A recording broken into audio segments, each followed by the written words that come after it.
Hello বন্ধুরা, welcome to only sports view. তো এই ভিডিওতে আমরা আলোচনা করব মোহনবাগানের ফুল স্কোয়াড নিয়ে। মোহনবাগান কালকে থেকে মাঠে নামছে, কালকে থেকে আইএসএল শুরু হচ্ছে 14ই ফেব্রুয়ারি।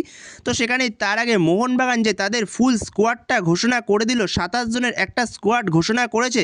তো সেই 27 জনের মধ্যে কোন কোন প্লেয়ার রয়েছে তো সেটাই আমরা এই ভিডিওতে দেখে নেব এবং এর পাশাপাশি লাইভ টেলিকাস্ট নিয়েও আলোচনা করে নেব। লাইভ টেলিকাস্ট কোথায় দেখতে পারবে তোমরা? টিভির মাধ্যমে। তো সেটাও আমরা এই ভিডিওতে জানাবো। অবশেষে লাইভ টেলিকাস্ট নিয়ে খুশির খবর বেরিয়ে এসছে, টিভিতে কোথায় দেখানো হবে।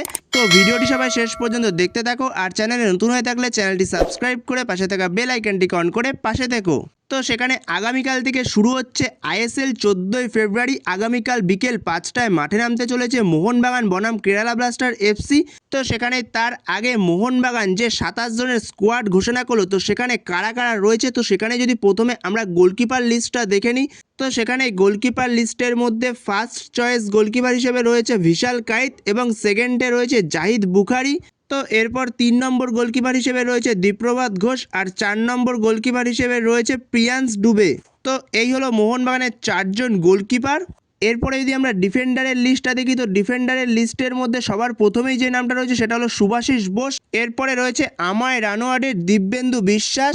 এরপরে রয়েছে উমের মুথুর, লেওয়ান কাস্টানা, টাকচাম অভিষেক সিং, আলবার্তো রড্রিগেজ, টম অ্যালেট আর মেহতাব সিং। তো এই হলো ডিফেন্ডারদের লিস্ট মোহনবাগানের। তো এরপরে যদি মিডফিল্ডারদের লিস্টটা দেখি, তো মিডফিল্ডের লিস্টের মধ্যে রয়েছে গ্লেন মার্টিন, মানবীর সিং, অনিরুদ্ধ থাপা, দীপক তাংরি, অভিষেক সূর্যবংশী, আপুয়া, সাহাল আব্দুল সামাদ। তো এরা রয়েছে মিডফিল্ডারদের লিস্টে।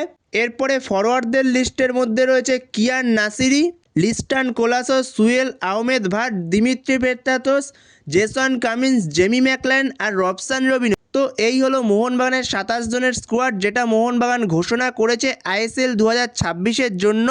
তো এরপরে যদি আমরা আইএসএল লাইভ টেলিকাস্ট নিয়ে কথা বলি, তো আইএসএল এর লাইভ টেলিকাস্ট তো দেখানো হবে ফ্যানকোড অ্যাপে। তোমরা ওটিটি প্ল্যাটফর্ম মানে মোবাইলের মাধ্যমে ফ্যানকোড অ্যাপে তো দেখতে পারবে, এটা সবাই জানো। যেখানে সবার একটাই প্রশ্ন ছিল যে টিভিতে কোথায় আইএসএল দেখানো হবে, কারণ সবার পক্ষে মোবাইলে দেখা সম্ভব না। তো সেখানে টিভিতে দেখানো হবে। আমি প্রথমেই জানিয়েছিলাম টিভিতে যদি দেখায় সেখানে একমাত্র সোনি নেটওয়ার্কেই দেখানো হবে আইএসএল এই মরশুমে। তো সেই জায়গাতেই সোনির নেটওয়ার্কেই শেষ পর্যন্ত আইএসএল দেখাবে। এই মরশুমে প্রতিটা ম্যাচই তোমরা সোনির নেটওয়ার্কে দেখতে পারবে। তো সেখানে সোনির মাধ্যমে তোমরা আইএসএল লাইভ টেলিকাস্ট দেখতে পারবে টিভিতে। তো সেখানে যেহেতু ফ্যানকোডের সঙ্গে সোনির পার্টনারশিপ রয়েছে, তো সেই কারণে সোনিতে দেখানো হবে এটাই ধারণা করা হয়েছিল। তো সেখানে সোনিতেই দেখানো হচ্ছে শেষ পর্যন্ত আইএসএলটা। তো তোমাদের এ বিষয়ে কি মতামত অবশ্যই কমেন্ট বক্সে জানিও। যেখানে তোমাদের কাছে মোহনবাগানের এই 27 জনের স্কোয়াডটা কীরকম লাগলো সেটা অবশ্যই কমেন্ট করে জানিও। তো এই ভিডিওতে এই পর্যন্তই। তো এই ভিডিওতে এই আপডেটগুলো নিয়ে আলোচনা করার ছিল। তো ভিডিওটি ভালো লাগলে অবশ্যই লাইক, শেয়ার, সাবস্ক্রাইব করতে ভুলো না। তো নেক্সট ভিডিওতে দেখা হচ্ছে, ততক্ষণের জন্য বাই বাই।